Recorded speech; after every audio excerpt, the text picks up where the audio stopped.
I definitely needed this.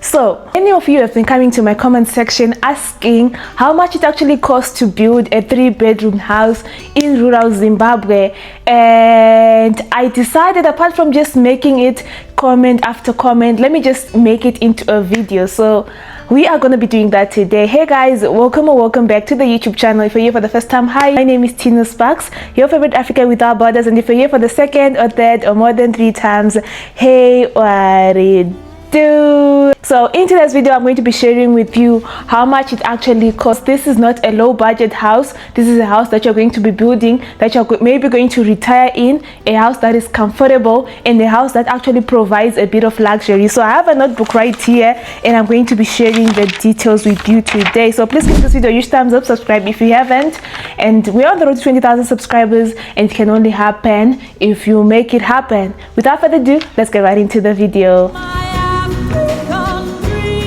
The reason why a person would say I want to build in rural is because the rural is more peaceful, land is affordable in the rural area. So I got this denomination, so I got these values from experience, I got these values from working as a project manager, personal projects, and also asking builders, and by basic research, because real estate is actually my area of interest. So let me tell you, building in rural doesn't necessarily mean that it has to be cheap. In modern day, building in rural Africa is actually luxury, because people are resorting to building their houses luxuriously on a low budget. So other factors that you may not consider, like solars and bores, are also going to be factored into this video. So stick around and watch until the end to actually get the total. The first thing that I'd actually look at if I am starting over from scratch is land. So land, I would actually advise for you to get service land. Service land means land that has graded roads, water reticulation systems, some drainages and things like that.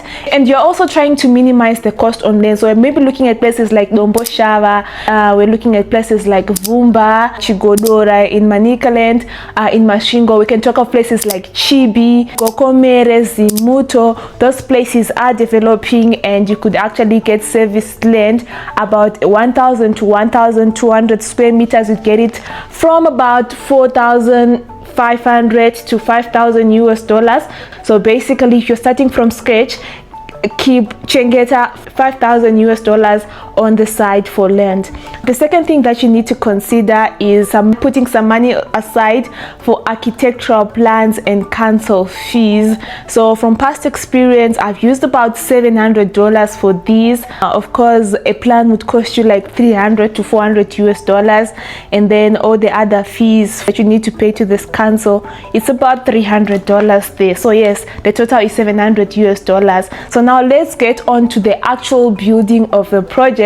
Guys, let me tell you, through experience, building a house from start to finish is not child's play. You're gonna have to be committed, you're gonna have to enjoy it, you're gonna have to pray a lot, because a lot of your energy is going to go in there, and if you're not strong enough, you'll be able to give up midway.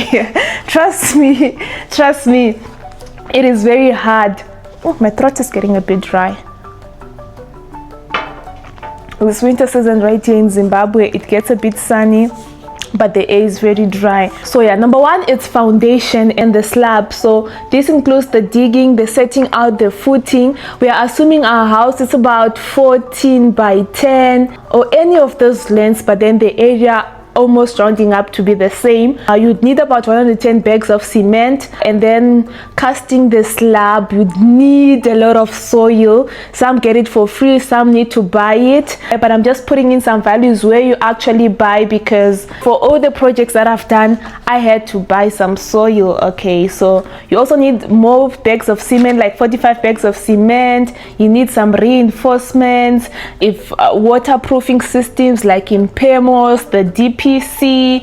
You also need about 4 cubic meters of river sand, and the total for the foundation would cost you an estimate of $5,500 US. Next up, we have the walling, which they also call brickwork. So usually when these guys are charging, they charge you from bottom to window level, and then they call the window level from the lower level of the window to the upper window level. That's another level, and they also charge you from that level to the wall plate. And if you have a parapet or any other additional courses that you need to do over that, they'll charge you extra. But basically that is the structure. For bricks, for a 3-bedroom house, you need about 17,000 bricks for both internal and external. All walls should be double on the outside, that's 230 millimeters, and some internal walls can actually be 115. Those are single walls. So all of that actually counts when you're building a house. There's also a variety of different types of bricks. There are common bricks, semi-common bricks, cement bricks. Other people use farm bricks because they've actually mastered the art of making farm bricks very strong. You guys, I am not kidding you. So farm bricks are really strong and they are very durable in this day. The way they bend them is amazing. So for that, with the price for common or semi-common bricks, you would need about $3,400 US. So you need about 65 bags of cement and about 7 cubic meters of feed sand, which will cost you $1,200 US. The labor to build all the brickwork will cost you up from $900 to $1,100, but I put my value at $1,000. So the total for the brickwork, then the labor will cost you $5,600 US. Now we move on to the roofing. You have an option of getting different types of roofs. I know of hipped roofs, I've done flat roofs, and the amount of material that you use actually differs because you're going to be using a different amount of trusses, a different amount of timber, a different amount of sheets. So it actually depends on the kind of roof. You can use chroma deck sheets or you can use actual tiles. Many people building houses right now are actually using chroma deck because I assume chroma deck has been cheaper. All the projects that I've done, I've been using chroma deck. So for all that and the labor, you need about $6,000 US. What do you guys think about these values? Are you guys still following? Drop a comment and let me know. Okay, so house is halfway done. So we move on to the doors and the windows. I would advise you to get wooden doors other than metal doors. Many people have metal doors for their outsides and things like that, but wooden doors is nicer. Wooden doors is not loud, and also your doors need to be actually good quality, especially the outside doors because they're subject to harsh weather conditions. I don't know if you guys have come across doors that actually go fat in the rainy season. They absorb a lot of water and then they increase in volume, which is not right. So get good quality doors, and if you're also on a budget, you can still do the steel doors. With this specific quotation, this person was doing wooden doors, and some part there was a French door, and the French doors are actually aluminium, and some also use steel because steel is stronger, but aluminium is more expensive. Do you guys want a video for comparison if either you should take aluminium windows and doors or steel doors, steel French doors and windows? I'll be happy to do such a comparison if this video does well. So for the doors and windows, we budgeted $3,200 US, and when we did the house, this was sufficient. Now you've done the windows and everything else, you move on to the plastering and flooring. This includes plastering the house, the walls inside and outside. It also involves the floor screeding. It also includes the cost for tiling, and then it also includes the labor. So about 80 bags of cement could cost you $1,960 using the average price for cement right here in Zimbabwe, which is $12 per 50 kg. And then you'd need about $230 for about 10 cubic meters of sand if you are getting it from a supplier. and you're not actually getting it by yourself or from other people, because you're also looking at quality. If you're building a long-term house, you're also considering quality for your stuff. So the total for plastering and boarding would cost about $4,200 US. This also includes the pricing of tiles. Now you guys also need to consider that the type of tiles that you're buying for your house actually determines the price. So there's actually no round figure for that. This is just an estimate. Is this still recording? Yeah. So moving on, we have the ceiling. I'm actually looking at this house because I don't want to forget a lot of things, and I also get ideas or challenges that you might face when I'm actually looking at an actual building project. But anyway, the ceiling would cost you $1,200. Types of ceiling also vary. You have PVC, you have gypsum, and then the fixing of the labor, all in all, is $1,200. We're still going. Are you guys still following? Because this is a lot. We have the painting and the finishing touches. I still don't remember if this amount also included cupboards, but I'm just gonna tell you guys as it is.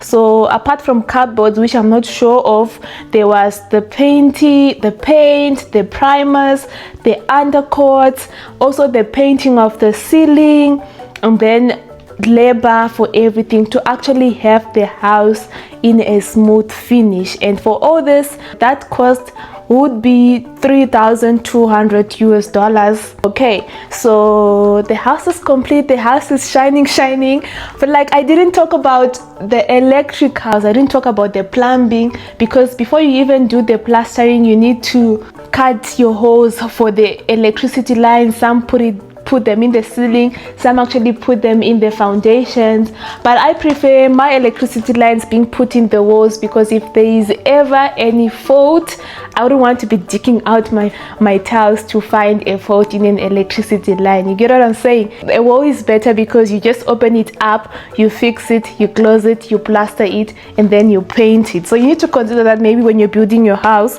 So for electricals and plumbing, this includes complete house wiring, all the switches, all the sockets, the electricity box, the DB box outside, the plumbing, piping, all the fittings, the bathrooms, the showers, and all the kitchen installations, the taps. The budget is at $3,500. So now that the house is complete, the house is looking good, there are also other extra costs that you might not actually put down, but you might need money for.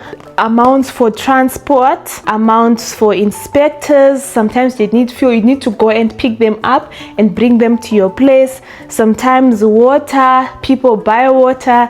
Many other cases, if you are working with the running water tap provided by the council, sometimes the water is not coming out, you need to buy water, you need to transport water. When I say council, I actually mean maybe a rural district council. Sometimes you just need to buy water because you just bought bare land and you are ready to build, and you haven't made the decision to actually drill a borehole first. But I'm gonna give you values of drilling the borehole, so stay tuned. I was saying transport, inspectors, sometimes miscellaneous spending like buying food for builders. There's been an emergency, somebody fell and they need medical attention, because these things happen in a construction site.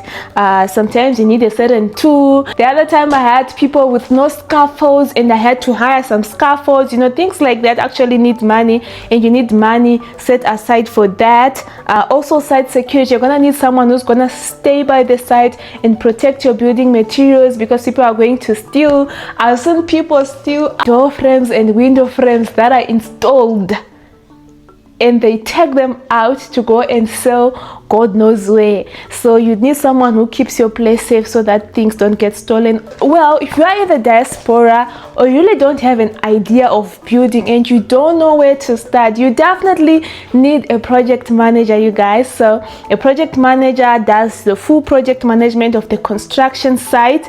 They also source your labor, they also source your materials. They actually know I personally know where to get A, B, and C. Anything that you need for building, I know. Experience is the best teacher. Then they also do coordination of the materials, because some bill of quantities provided by builders, even by construction companies, are absurd. So if you know what you're doing, you're actually quick to say, I don't think this is right. What if we what if we do this? What if we do that there? Because you actually know it, you have experience. It's easier to work with such people, because it's hard to find people who are 100% honest in this industry. If they're there, that's good, but the majority, you need to scrutinize a lot before you actually reach an agreement. I don't know, people are hustling a different way out here. People are actually hustling a different way out here, but I know them. So for people who are locals, who really don't know what they're doing, and people who are in the diaspora, we actually need people who are on the ground, who know what they're doing. You definitely need a project manager. If not, you are just going to be there managing your whole project. But if not, you then need to hire a project manager, and an average a project manager would cost you $2,500. That is from start of the project until the project finishes. Well, yeah, you could actually then negotiate. If you don't have the whole amount to finish the whole project in like 3 months or 6 months, you can actually negotiate payments and timelines and things like that. So if you want to make your place or your land self-sustainable, you're obviously going to need a borehole and a solar system. So borehole installation would cost you about $1,200, $1,300, but then to also connect the piping and to make sure that everything is running, you'd need about $2,000. I usually like putting higher values, because I don't want you to get into a project and you have the least amount of money. If prices go up, somebody uses 2 or more materials than you had budgeted for, you're gonna have a hard time replacing them. So you'd rather have more money for a project than less money for a project. So you also need a solar system. That is like the basic 6-panel system, and your batteries and your inverters and things like that. You need $4,500. So in total, for the off-grid services of the borehole installation and the solar system, you would need $6,500. So now that we have done the whole breakdown of the prices of how much it actually costs building a house in rural Zimbabwe, a modern house, a modern luxurious house that you could actually then want to retire in. Now let me just give you a rundown of everything, and then we can see the total. But right now, what do you guys think the total is? Drop a comment and let me know. So we said land is $5,000. For plans and approvals, we put it at $700. The foundation and slab, you need $5,500. The brickwork, which they also call walling, that is the actual building of the house, is $5,600. Then we move on to the roofing. The roofing, we put it at $6,000. The doors and the windows, $3,200. Moving on, we talked about the plastering and the flooring. We put it at $4,200. The ceiling, we put it at $1,500. The painting and the finishing, we put it at $3,200. The electricals and plumbing are at $3,500. The site cost and miscellaneous spending, we put it at $2,000. And then the project management, if you need one, we put it at $2,500. And if you don't need one, you don't need one. So the total is, drum roll for me please, it's $42,900. If you don't need a project manager, then it's about $40,400. What do you guys think about this value?